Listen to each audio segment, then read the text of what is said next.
Hola, bienvenido a una sesión más de tu clase de comunicación para el presente año. Hoy vamos a desarrollar el tema que tiene por nombre Identidad Cultural en la obra de José María Arguedas Altamirano. Entonces vamos a desarrollar hoy esa temática con todos los estudiantes y vamos a seguir profundizando en el estudio de este importante bate de la literatura peruana, como lo fue José María. Producto de este aprendizaje, el resultado será que nuestros estudiantes podrán elaborar textos argumentativos para que luego, como evidencia de trabajo, puedan planificar su ensayo literario sobre la identidad cultural de Arguedas. Entonces hoy vamos a producir estos textos y luego los vamos a planificar, vamos a estudiar cómo se elabora un ensayo y luego lo vamos a planificar, textualizar y editar. Para poder comprender el desarrollo de la temática, acompáñame a observar y también a escuchar el siguiente vídeo. Adelante, por favor.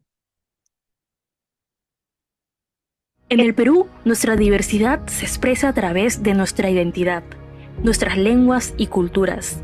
La diversidad nos hace un país rico en cultura, donde respetamos, valoramos y compartimos nuestras manifestaciones. Estas diferencias nos enriquecen y nos unen como peruanos, en una bandera, un territorio y un sueño. Somos más peruanos cuando cantamos juntos el himno nacional en un partido de fútbol, cuando nos reunimos en familia para disfrutar de nuestra gastronomía o cuando celebramos nuestras tradiciones. Si la diversidad debería ser causa de amor y armonía, ¿por qué esas diferencias nos han separado? Durante más de 200 años, el color de nuestra piel o la lengua que hablamos han sido motivos de discriminación. El racismo es un problema que ha generado violencia y desigualdad en el Perú y que sigue ocurriendo día tras día en lo que vemos, oímos y decimos. Reconocemos que somos un país racista y que a través de nuestras palabras y actitudes hemos generado más división y odio. Quien olvida su historia está condenado a repetirla. Aceptamos que somos parte del problema y que muchas veces hemos tomado nuestras diferencias para discriminar a nuestros hermanos, pero estamos a tiempo de cambiar. La variedad en la unidad es la ley suprema del universo. Tenemos diferentes maneras de vivir nuestra peruanidad. Y eso es lo que nos hace el gran país que somos. Valoremos nuestras raíces. Hagamos más grande al Perú. La diversidad nos une. El cambio es ahora. Gobierno del Perú. Muy bien. Nosotros hemos venido repasando y viendo que José María Arguedas era un andahuaylino. Ya lo hemos ubicado geográficamente que se encuentra en el departamento de Apurino. Y podemos contratar nosotros ahora que somos un país que tiene multilingüismo, no solamente el castellano, también hablamos el quechua y las lenguas aborígenes que están diseminadas a lo largo del territorio nacional. Pero también tenemos culturas que han ido enriqueciéndose con el paso del tiempo. Por eso es que somos pluriculturales. A raíz de lo que usted ha visto en el vídeo, le vamos a preguntar en la actualidad, Muchas culturas cambian por influencia externa. Para el caso peruano, ¿fue positivo o negativo estos cambios?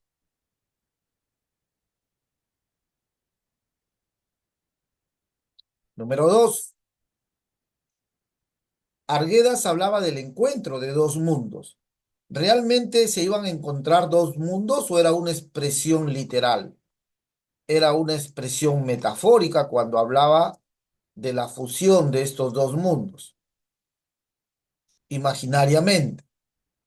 Pero en realidad hablaba no de la unión de dos planetas, sino hablaba de la unión de culturas.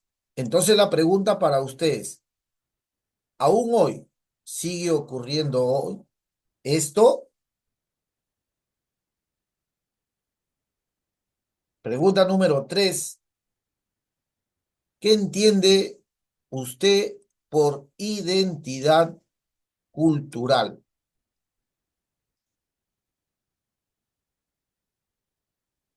Pregunta número cuatro, ¿qué conflictos culturales podrías identificar hoy en nuestro país?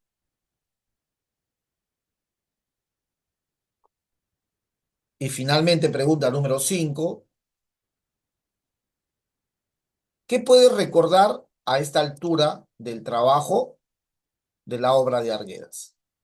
Algo que hemos desarrollado en las sesiones anteriores que te ha quedado en tu mente. ¿Qué recuerdas?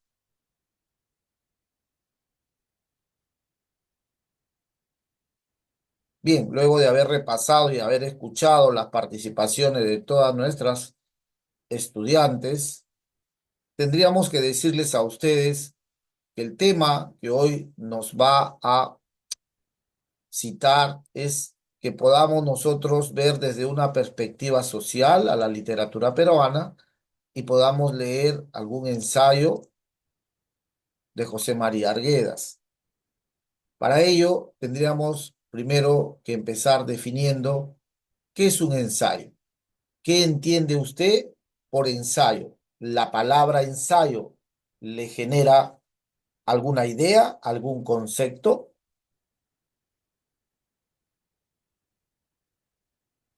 Bien, entonces tendríamos que decir que el ensayo es un texto argumentativo. Y cuando hablamos de texto argumentativo ya los alumnos tienen una idea. ¿Por qué? Porque el texto argumentativo ya se les ha venido diciendo que busca persuadir al lector. Y cuando nosotros señalamos e indicamos que estamos buscando persuadir al lector, estamos diciendo que el texto argumentativo lo que trata es de que el lector cambie de opinión, cambie de opinión. Y cuando nos referimos al cambio de opinión, estamos diciendo que haga caso a lo que nosotros le estamos proponiendo. Entonces, el texto argumentativo busca persuadir al lector y se trabaja sobre un tema específico, un tema que está generando conflicto y que en un determinado momento tiene que ser analizado. Ahora, cuando nosotros tratamos este tema específico, para poder cambiar de opinión a nuestro lector, ¿qué tenemos que hacer? Tenemos que presentar argumentos sólidos, de tal manera que estos argumentos rechacen los argumentos opuestos, rechacen los argumentos opuestos. ¿Y de dónde sacamos estos argumentos a favor o estos argumentos en contra, profesor? Lo vamos a sacar de información rigurosa, es decir, de estudios que se han tratado acerca del tema específico. Vamos a suponer, estimados estudiantes, que el tema específico que se está tratando, si el tema específico que se está tratando es el aborto, lo vamos a poner acá así, si se está tratando el aborto, entonces nosotros tendríamos que buscar argumentos a favor del aborto.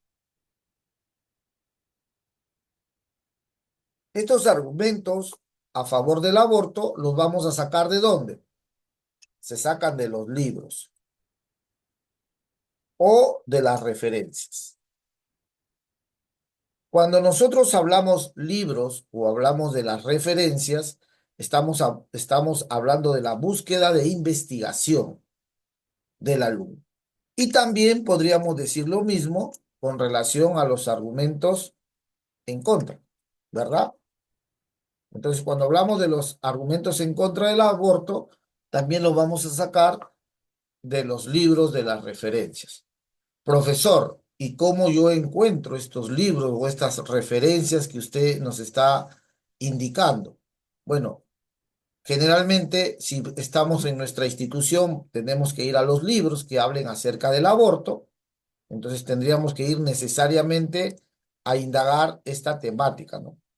El aborto, y tendríamos que ir a buscar inmediatamente libros que hablen del aborto. Y cuando usted se refiere, profesor, a las referencias, ¿qué es una referencia? Bueno, una referencia en realidad viene a ser un estudio específico sobre el tema del aborto. El libro es una enciclopedia que contiene varios temas. Dentro de ellos está el aborto. Pero la referencia es específica porque todo lo que hay en esa referencia solamente se dedica al aborto. Entonces, para que tú tengas una idea de cómo se hacen estas referencias bibliográficas, voy a pasar a explicarte rápidamente este pequeño artilegio para que tú puedas de una u otra manera tener la idea de cómo se genera esta información cuando a los alumnos se les solicita en cualquier ámbito. Por ejemplo, tú entras a tu página de Google, ¿correcto? Y te ubicas aquí, en este arrancador, el Google. Entonces, la mayor parte de alumnos hace lo siguiente, pone el aborto e inmediatamente le da enter y le sale una serie de información. Mira, una serie de información como la que estás observando en este momento. Esta información te sale el aborto, pero lo que has hecho tú es equivocado porque tú le has puesto la zona del aborto de manera general. Fíjate lo que has hecho acá. ¿Y acá qué hace? Está buscando en todo lo que es Google. El aborto lo busca en todo lo que es Google. Profesor, ¿y eso está mal? Sí, está mal. Porque no todo lo que está acá es científico. Hay cuestiones que son científicas, pero también hay cuestiones que son totalmente informales. Si tú quieres buscar una nueva referencia, entonces tendrías que poner acá, en lugar de poner el aborto, pones eh, Google Académico para el caso de los estudiantes de educación básica regular. Google Académico, ya lo pusiste Google Académico, ahora lo estás observando, está aquí. Inmediatamente que te sale ahí, tú lo puedes ubicar acá. Mira, Google Académico. Ahora tú puedes dar clic aquí. ¿Dónde, maestro? Le puedes dar clic ahora en Google Académico.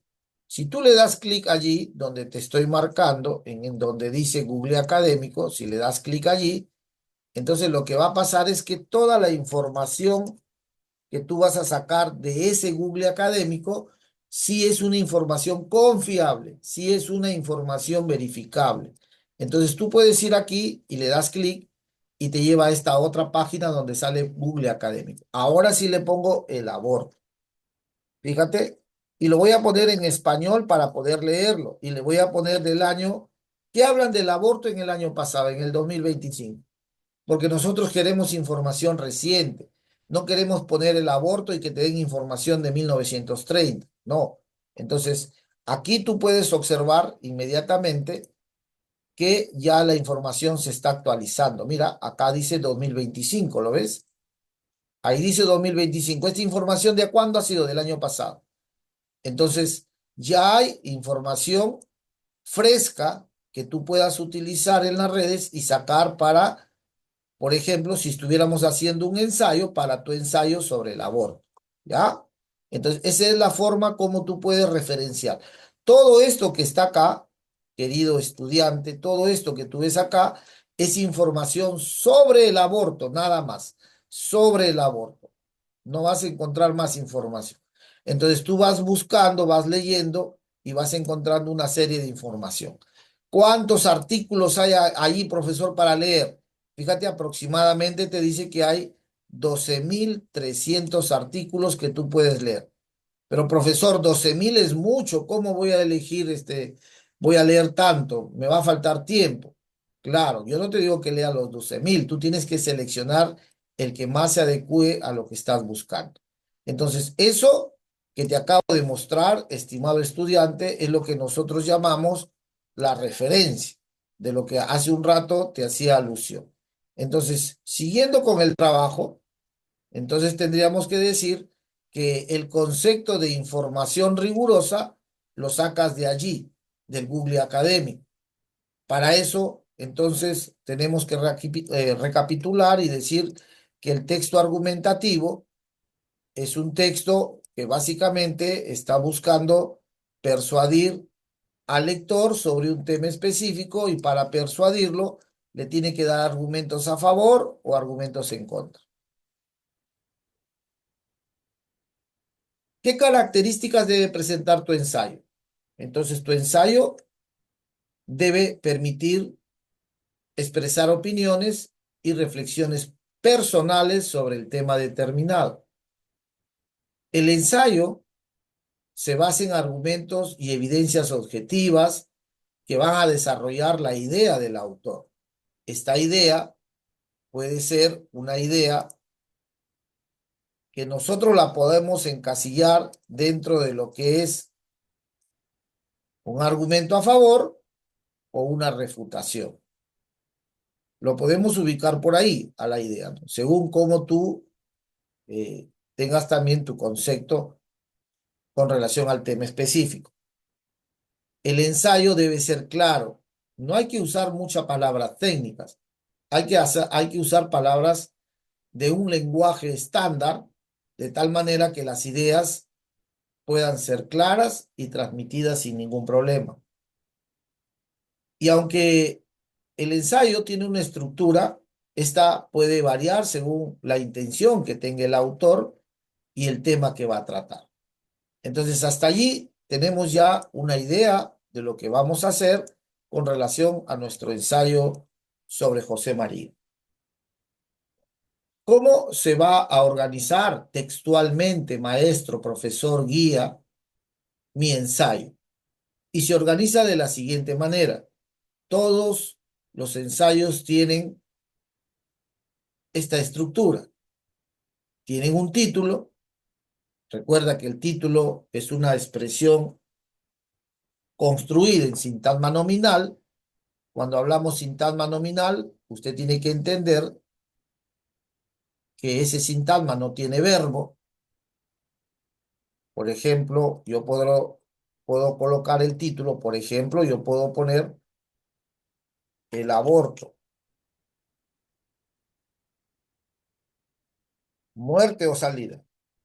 Y lo dejo así, mira. El aborto, muerte o salida. Si tú ves el título, no tiene ninguna palabra que sea verbo.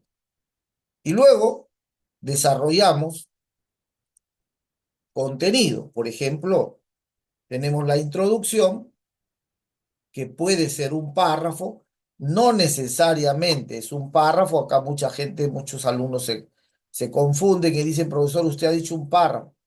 Lo que hemos dicho es que la introducción mínimo tiene que ser un párrafo, pero también pueden ser dos, pueden ser tres, pueden ser cuatro. Eso ya depende de la intención del autor. Luego, tu ensayo va a desarrollar párrafos. Recuerda que este es el párrafo 1. Lo voy a escribir para que lo tengas en cuenta. Este vendría a ser entonces el párrafo 1. Este vendría a ser el párrafo 2. Este vendría a ser el párrafo 3. Y este vendría a ser el párrafo 4. Entonces, ya tenemos los párrafos. Y cuando hablamos de párrafos, básicamente estos que te voy a enmarcar, estos dos que están acá, pasarían, para el caso nuestro, a llamarse el desarrollo, que pueden ser dos o más párrafos. Y el último párrafo, el que tú ves en el número 4, tendría otra denominación. Este párrafo que está acá pasaría entonces a llamarse ahora párrafo de cierre o de conclusión. Entonces, así vamos a escribir nuestro ensayo. Profesor, sí, joven, alumno, dígame, ¿mi ensayo tiene que ser de una cara? No, no tiene que ser de una cara necesariamente. Algunos alumnos escriben sus ensayos y efectivamente es una cara, pero hay otros que escriben sus ensayos y pueden ser dos caras, tres caras, cuatro caras. Profesor, entonces, ¿la extensión de mi ensayo no tiene cantidad de caras? Cierto, efectivamente, la extensión no tiene nada que ver con la cantidad de caras que tú puedas construir. Entonces ya tenemos la idea de cómo vamos a escribir nuestro trabajo y ahora vamos a pasar a ver la estructura. Hemos visto allí que es título, introducción, desarrollo y conclusión. Mira, cuando nosotros hablamos de la estructura, tenemos una introducción, un desarrollo de argumentos y finalmente una conclusión o cierre. Pero dentro de cada uno de ellos hay subelementos. Entonces, si tú ves el espacio que está aquí vacío, no está vacío porque se quiera quedar de esa forma, sino acá tiene subelementos. Cuando pasemos al desarrollo pasará lo mismo e idénticamente para el cierre. Entonces, ¿qué subelementos tiene la introducción? Primero tienes que hacer la presentación del tema y por qué es importante. Cuando hablamos de la relevancia, hablamos definitivamente, y tienes que entenderlo porque es una palabra ya técnica, relevancia implica importancia. Presentamos al tema y su importancia. Luego vemos si el tema es polémico. Y finalmente, ¿estamos a favor o en contra de ese tema polémico? Y tenemos que nosotros declarar nuestra tesis, a favor o en contra del tema polémico. Una vez que hemos declarado nuestra posición, desarrollamos los argumentos y podemos presentar argumentos a favor con ejemplos y evidencias o podemos presentar argumentos en contra con objeciones y refutaciones. Entonces, esta parte ya viene a ser el desarrollo del trabajo. Aquí ya comienza a generarse las discusiones. Si estamos a favor o discusiones si estamos en contra a través de las objeciones y las refutaciones. Y luego hacemos una síntesis de los argumentos presentados.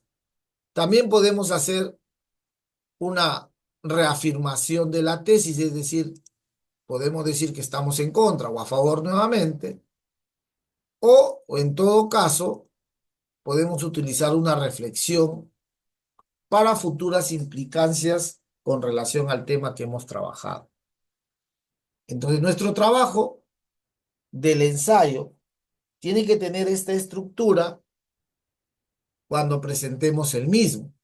Introducción, desarrollo y cierre. Y dentro de la introducción tienen que haber cada paso que te hemos venido presentando a continuación. Veamos un ejemplo. ¿El miedo es bueno o malo? Y como observas, acá no hay este es el título y en este título no hay una palabra que sea verbo. Entendamos entonces cuál es el contenido. El miedo es una sensación desagradable que se experimenta ante una amenaza o ante algo que nos asusta. Un proverbio alemán dice, el miedo hace al lobo más grande de lo que es.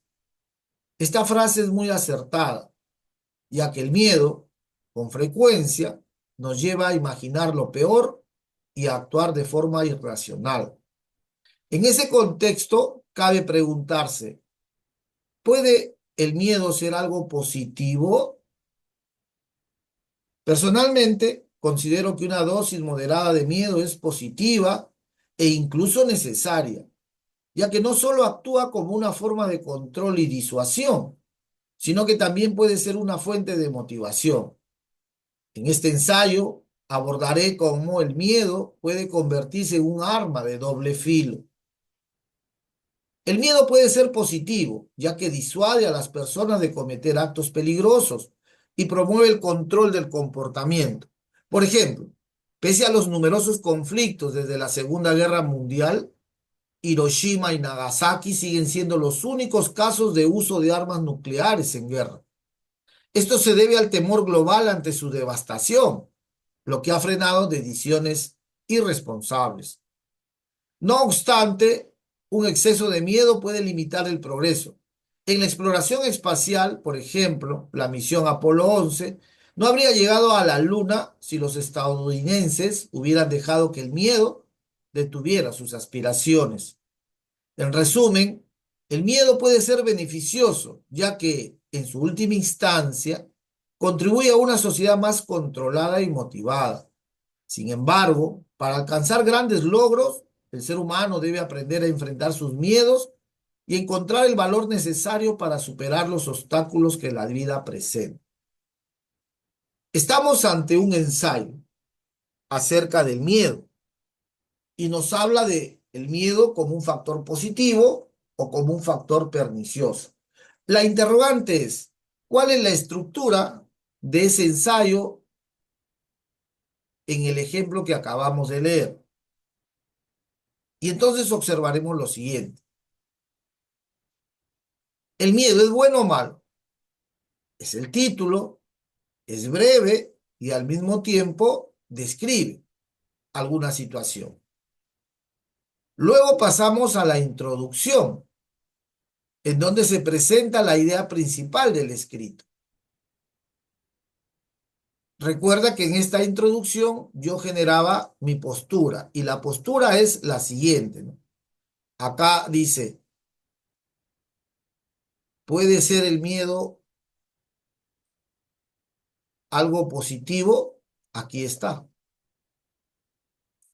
Y luego mi postura. Y digo lo siguiente, en este ensayo abordaré cómo el miedo puede convertirse en un arma de doble filo. Fíjate, o sea, ¿cuál es mi postura? Que el miedo puede restringir algunas situaciones. Los seres humanos no queremos hacer esto porque nos puede traer esta consecuencia. ¿Y qué pasa si lo hacemos y esa consecuencia no se da? Entonces este ensayo aborda eso, ¿no? Cómo el miedo te puede reprimir de hacer alguna acción. Luego pasamos a los párrafos de desarrollo. Acá hablamos de una u otra manera del miedo como algo positivo. Fíjate aquí, positivo. Y luego hablamos del miedo como un exceso que limita al ser humano. En cierta medida el ser humano debe tener miedo, dice. Pero luego en un párrafo siguiente dice, pero el miedo te puede limitar. Si los seres humanos no hubieran perdido el miedo a ir a la luna, nunca hubieran llegado a la luna. Entonces está entre que puede ser bueno, pero que también puede ser malo. A esto se le llaman párrafos de desarrollo. Y luego tenemos el párrafo de cierre. ¿Y por qué, profesor, maestro, guía? Me doy cuenta que ese es el párrafo de cierre. Porque tiene una palabra característica, el conector, en resumen. Cuando tú encuentres en resumen, en conclusión, finalmente, por lo tanto, cuando encuentres esa palabra, entonces yo tengo que darme cuenta que esa palabra implica que ese párrafo, con ese párrafo el texto va a terminar. Y lo observa de esa manera. Entonces, Ya estás viendo cómo se construye un ensayo. Analicemos juntos la estructura de este texto. Encuentro de dos mundos, la obra de José María Arguedas como puente entre lo andino y lo occidental. Ya tenemos aquí nuestro título, ¿verdad? Si yo sigo en el análisis, entonces diría de esta manera. Tengo un párrafo 1, tengo un párrafo 2, tengo un párrafo 3, tengo un párrafo 4 y finalmente tengo un párrafo 5. Pero hemos dicho que los textos argumentativos tienen una estructura. Es la introducción, el desarrollo de argumentos y el cierre. Entonces aquí tenemos la introducción donde se presenta la idea principal en el párrafo 1. Y fíjate cuál es la postura del autor. ¿Cuál es la postura del autor, profesor, en ese ensayo? Acá lo dice, mira. Él dice, en este ensayo exploraremos, y acá viene su postura, cómo Arguedas aborda, y acá está su postura, cómo Arguedas aborda este tema en sus obras y cómo su visión contribuye a una comprensión de la identidad peruana. Eso es lo que él va a escribir. Sobre eso va a escribir. ¿Por qué su obra literaria ha contribuido a que los peruanos nos demos cuenta de nuestra identidad? Y luego pasa a los párrafos de desarrollo o los argumentos a favor, los argumentos en contra. El párrafo 2 habla de la representación de lo andino, el párrafo 3 habla del choque cultural y el párrafo 4 habla de la búsqueda de la identidad. Todos argumentos a favor para que el peruano pueda identificar su cultura. Y finalmente, el párrafo de cierre en donde se reflexiona a través de lo que José María Arguedas contribuyó al desarrollo de la identidad peruana. Entonces ahí tienes otro modelo de cómo se estructura un ensayo argumentativo, pero ahora ya viéndolo desde la perspectiva del análisis de José María Arguedas.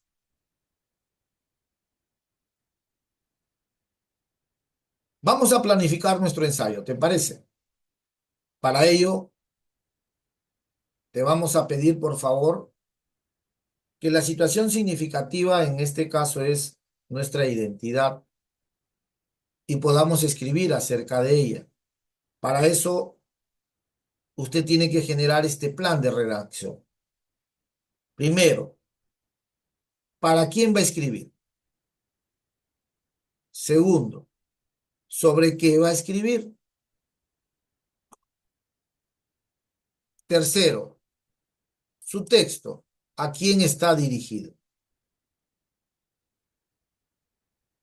Cuarto, ¿qué tipo de lenguaje vas a utilizar? Y finalmente, número 5, ¿cuál es tu postura con relación a lo que vas a escribir? ¿Estás a favor o estás en contra? Entonces, esto tenemos que escribirlo en la etapa de la planificación textual. Y luego, y luego de haber hecho esa planificación, desarrollaremos estas interrogantes que aparecen acá. Por ejemplo, ¿cuál será el tema de mi ensayo? ¿Qué propósito quiero alcanzar? ¿Quiénes serán mis lectores? ¿Qué tipo de lenguaje debo usar? ¿Qué estructura o partes tendrá? ¿Cuál es mi postura? Argumento 1, argumento 2, argumento 3, mi frase o reflexión final y la referencia bibliográfica. Vamos a planificar esto para que la siguiente clase el alumno ya textualice, es decir, comience a escribir con la información que va a traer de su casa. En tu ensayo, tú puedes explorar cómo Arguedas presenta y celebra la cosmovisión andina. Recuerda que venimos de una cultura pre-inca, inca, donde ellos pensaban que todo lo que no tenía explicación era un dios. También puedes hablar desde el punto de vista del idioma, cómo era la escritura quechua, cómo es hoy, por qué hay que honrar nuestra cultura andina. También puedes hablar desde el punto de vista de la etnia, es decir, de las razas. O puedes argumentar y analizar Arguedas a partir de los conflictos sociales, la explotación, la humillación, la riqueza, la pobreza, la agricultura. O analizar Arguedas desde el punto de vista de cómo presenta a la mujer como una cosa, como un objeto. Y también a partir de sus hábitos culturales. Por ejemplo, seguimos teniendo el ritual del Señor de los Milagros. Seguimos teniendo el ritual de la sepultura, de cuando alguien fallece. Seguimos teniendo el ritual de los juegos de carnaval y cada cultura tiene una identidad. Vamos a construir tu evidencia de aprendizaje y tu evidencia del aprendizaje va a estar situada por el plan de redacción que hemos presentado aquí y también plan de redacción y tu evidencia tiene que estar en el desarrollo de estas preguntas también.